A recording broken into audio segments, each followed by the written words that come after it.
Datang di Ragam Cerita. Mantap.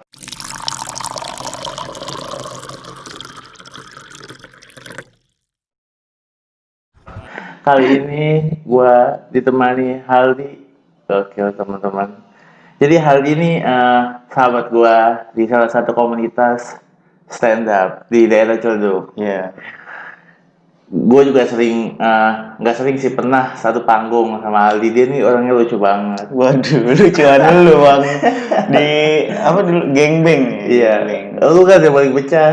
Lu bang, lu headliner kan? Lu headliner yang paling lucu. Paling lucu headliner. Lucuan komeng. Hah? Jadi dia juga anak broken home. Jadi episode ini spesial banget. Kita bakal bahas keluh kesah anak-anak broken home. Gokil. Menurut si Aldi nih, keluarga gue mah damai-damai, nggak pernah berantem, paling langsung nonjok. Itu nggak damai. Kalau itu nonjok, itu nggak damai. Sering berantem sih, tapi nggak sampai pisah. Lo kan pisah, jadi gue nggak tahu perasaan orang ditinggal orang tuanya. Iya, cerai, ditinggal cerai sama orang tua. Jadi dari awal dulu nih, kenapa orang tua lu bisa pisah? Kayaknya kalau menurut gua karena faktor ekonomi sih bang. Maksudnya ya ekonomi gitu, kekurangan. Soalnya kan kalau faktor X kan ajang nyanyi, Ya. Ada juga karena faktor fear itu kan. Nah, Fear factor. ya Allah. Waduh. Ada bang itu acara luar negeri fear. Gua nggak tahu lagi. Ada wawasan gua kecil banget. Jadi akhirnya adalah pisah. Terus tuh ibu lu pergi. Iya, gua kan Yang tinggalin rumah ibu lu atau ayah lu? Gue ngikut ayah gue, ngikut bokap gue, karena yang pergi nyokap gue. Karena yang pergi nyokap lu. Gue ngikut sama bokap gue, sama pokoknya semua anak-anak orang tua gue tuh ngikutnya ke bokap. Nyokap gue tuh ya pergi sendiri, itu dia nikah lagi. Iya. Terus sebelum cerai itu lu sering nggak sih ngelihat orang tua lu gitu berantem cekcok? Sering sih pasti, kalau anak broken home tuh pasti semuanya ya rata-rata pernah ngelihat orang tuanya berantem lah, pasti nggak mungkin tiba-tiba harmonis langsung cerai aja kan, nggak jelas banget maksudnya. Pasti ada setup dulu berantem gitu. Nggak mungkin tiba-tiba cerai, bener sih. Mungkin tiba-tiba cerai. Aku mau cerai kan kita lagi adem ayam. Kita nggak ada masalah, nggak tiba-tiba cerai. Akhirnya itu perasaan lu saat melihat orang tua lu berantem itu gimana sih? Gimana ya, maksudnya gue bingung bang, karena pasti bingung sih. Bingungnya tuh siapa yang benar siapa yang salah. Iya, lu nggak bisa nentuin ya? Nggak bisa nentuin bang, karena si bokap bilang nyokap yang salah, sedangkan si nyokap bilang bokap yang salah gitu. Yang bingung tuh anaknya, karena gimana sih, kayak no mama lu gini, no bapak lu gini gitu. Jadi harusnya pas dia berantem kamu yang salah. Enggak, kamu lu dongkol di tengah. Aku yang salah. Kok kaget orang tua lu?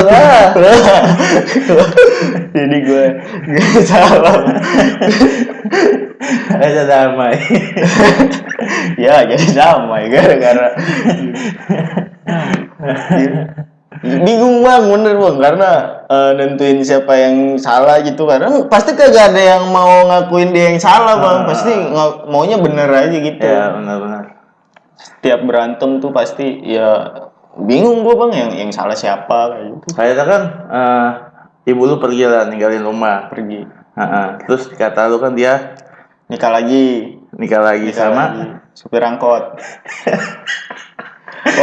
Ini kan berantem gara-gara ekonomi nih. Iya. Ekonomi gara-gara bokap gua kuli bangunan. Kuli bangunan. Terus ninggalin berantem cekcok. Kamu nggak bisa biayain hidup aku. Ternyata pergi tuh ibu lu. Pergi nikah lagi sama supir angkot. Kan nggak beda jauh. Makanya gua bingung bang.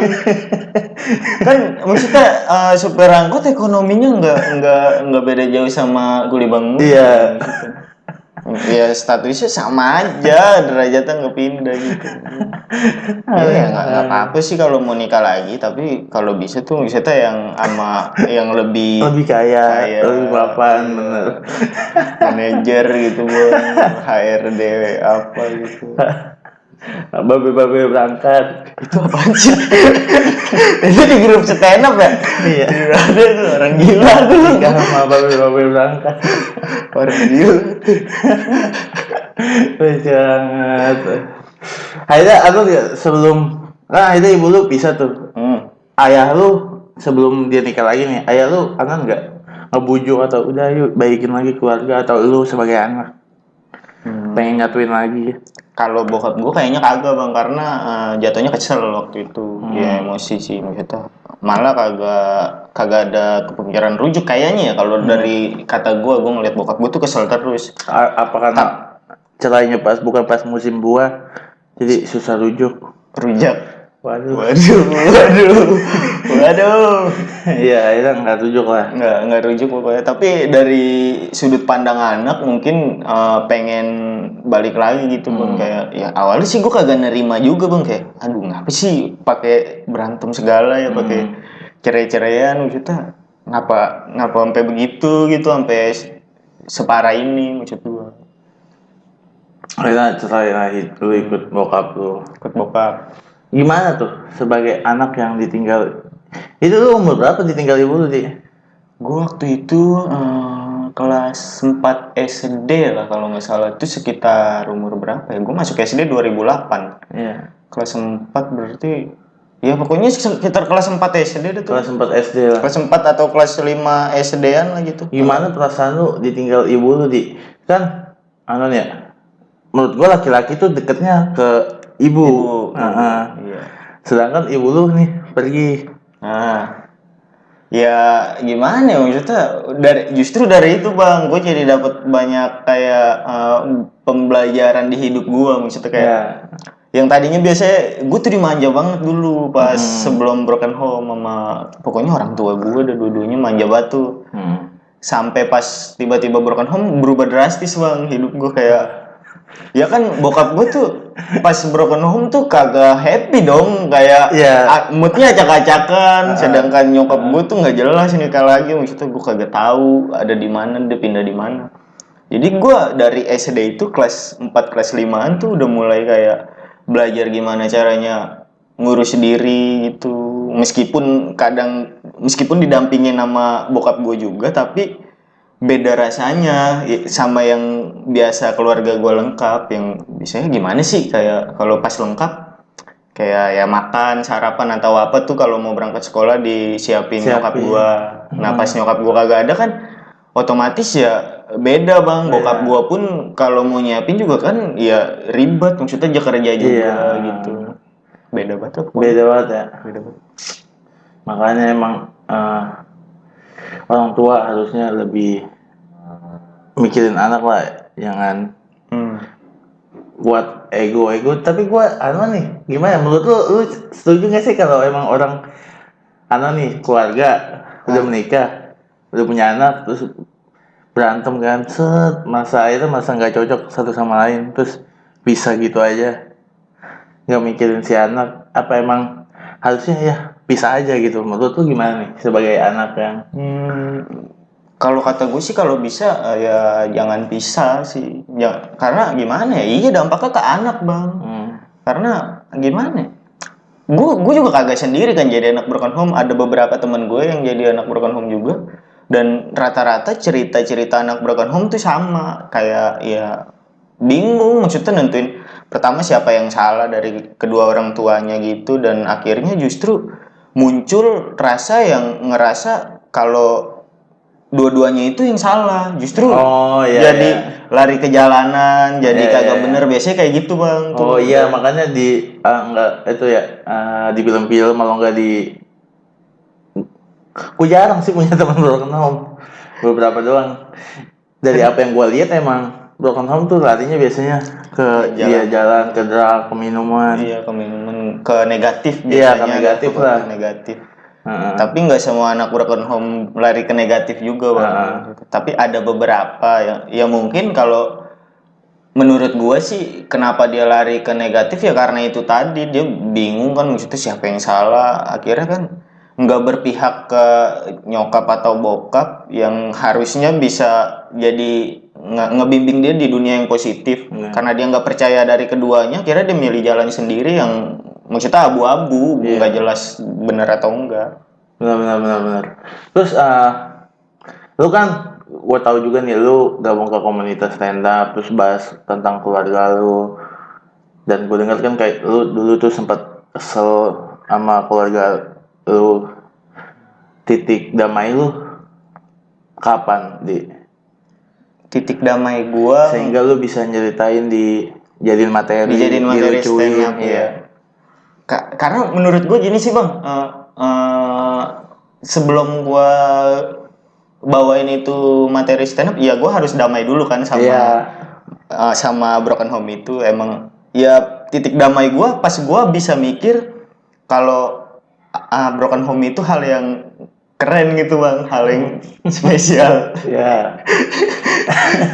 Ini bener lah, maksudnya gue mikir gini bang, dari ngelihat kalau misalkan teman-teman gue nih itu rata-rata keluarganya lengkap misalkan, Oh ya.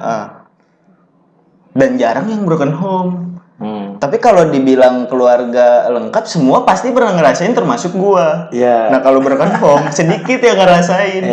Dan menurut gue itu kayak tantangan yang di kehidupan tuh yang kayak gimana ya, kayak keren, jarang orang yang bisa, maksudnya bukan gimana sih, jarang ada orang yang jadi anak broken home dah pokoknya. Akhirnya lu merasa spesial dan Kayak bersama itu bisa dilucuin lagi. Anak broken home jarang, terus kenapa gue pandang sedih-sedihan mulu, maksudnya kayak ya udah kenapa, maksudnya gue broken home dan udah terima aja, jalanin aja, nggak harus dipikir kayak sedih-sedihan mulu sampai kapan, maksudnya kalau kayak gitu dan nggak bakal ngerubah apapun. Benar. Jadiin hal-hal yang ketawa aja, kayak kata-katanya Om Indro. Apa tuh? Om Indro Warkop, bangsa yang besar adalah bangsa yang bisa menertawakan dirinya sendiri. Mantap banget Om Indro. Oh teman-teman yang broken home yang sudah tidak semangat hidup, menyalahkan keluarga, dengarlah kata-kata Haldi tadi. Kesedihan tuh tidak bisa merubah apapun, tidak bisa merubah keadaan. Iya. Jangan. Udah bisa mah ya udah. Gitu. Ya udah, nikmatin aja yang ada, ya jalanin aja. Iya, karena lu nih masih punya kehidupan, masih panjang jalannya. Iya benar. Enggak karena broken home udah hidup lu kayak apa sih dunia, udah gitu ya, kayak gitu. Si panjang. Kalau enggak kesedihannya ditulis jadiin wetpad. Bisa jadiin wetpad. Jadi benefit ya kalau banyak yang baca. Iya betul, jadi Jadi thank you Ali udah mau ngobrol-ngobrol bareng di Ragam Cerita. Siap. Thank you udah ngeluangin waktunya. Siap. Nah, jadi teman-teman makasih yang udah nonton. Jangan lupa like, comment, share ke teman-teman terdekat Anda, ke keluarga Anda, ke kelurahan di rumah Anda. Pokoknya semuanya lah di-share. Terima kasih.